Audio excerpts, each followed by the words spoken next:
Today's topic is effect of structure on reactivity.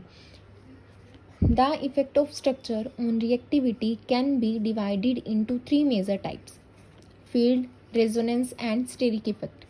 In most cases, two or all three of these are operating, and it is usually not easy to tell how much of the rate enhancement is caused by each of the three effects. Effect of structure reactivity divided into the three major types. First is field effect, second is resonance effect, and third is we have steric effect. In most of the cases, out of the three, two are operating, or we can say all three are operating, and it's not easy to tell how much rate is affected by all these three effects. Now firstly we have resonance and field effects. It is often particularly difficult to separate resonance and field effects. They are frequently grouped together under the heading of electrical effects, as it's difficult to separate these two as a resonant and field effect, so they are grouped together in the heading of the electrical effect, or we can say they are grouping together, we can say this is called the electrical effect. The resonance effect of a group, whether plus M or minus M, operates only when the group is directly connected to the unsaturated system. The resonance effect operates when the group is directly connected to the unsaturated system.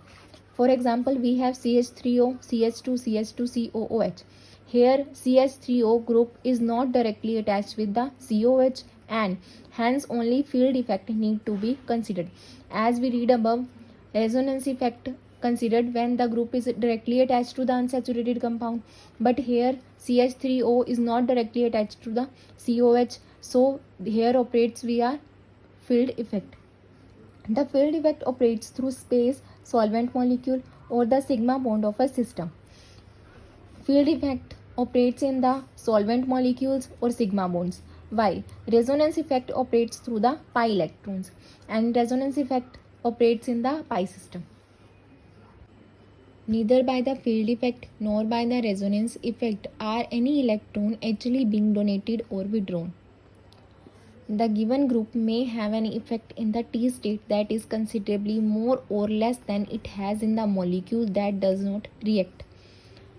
The given group, which is attached to the unsaturated compound, are affect only in the T state, which is considerably, we can say, more than the reactant or product, or less than the reactant and product, but it has effect in the only T state.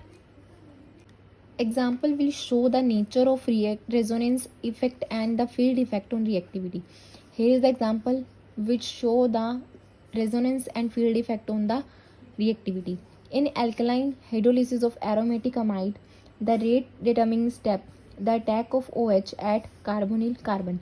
Here is the amide which we are doing is alkaline hydrolysis, and we get the T state in which the OH bond is forming and O bond is breaking.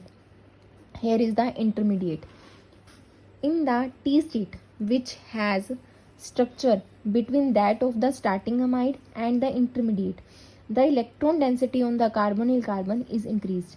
As we have a T state which is lie between the starting amide and the intermediate, there is the electron density of carbonyl group or carbonyl carbon is increased. Therefore, electron withdrawing group minus I or minus M on the aromatic ring will lower the free energy of the T state.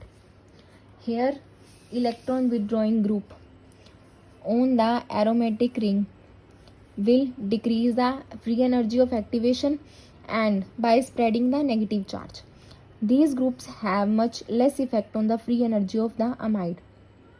These groups will less affect the free energy of amides.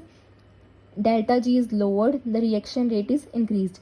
By all these effect, delta G is getting lowered and the reaction rate is increased. Conversely, we can say electron donating group should decrease the rate of reaction, as electron withdrawing group increase the rate of reaction and electron donating group decrease the rate of reaction. Now we have another effect, that is field effect.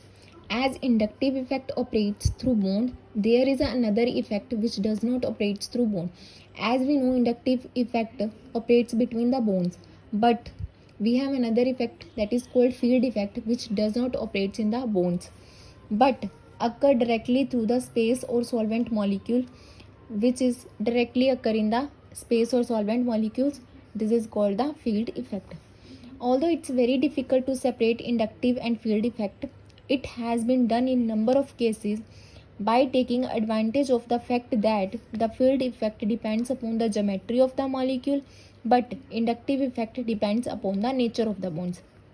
As we know, it's very difficult to separate the inductive and field effect, but it has been differentiate by taking the advantage that the field effect depends upon the geometry of the molecule, inductive effect depends upon the nature of the bonds. For example, in isomer 1 and 2, we have isomer 1, we have isomer 2.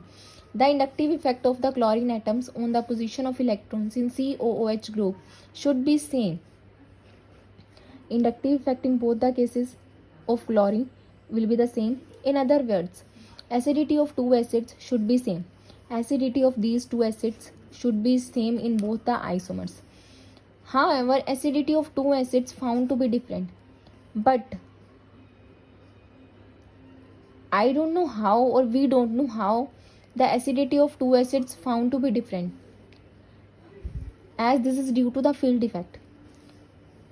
All this happens because of the field effects, which is different because the chlorine atoms are closer in space to COOH. As we can see, these two chlorine atoms are closer in space to COOH in isomer 1. In isomer 2, we can see these two chlorine atoms are away from the COH bond. In isomer 2, from above example, it appears that sometimes field effects are even more pronounced than inductive effect. In some example, or in above example, we can say it appears that inductive effect will not operate here. There is only operating the field effect. So the field effects are more pronounced than the inductive effect in this example.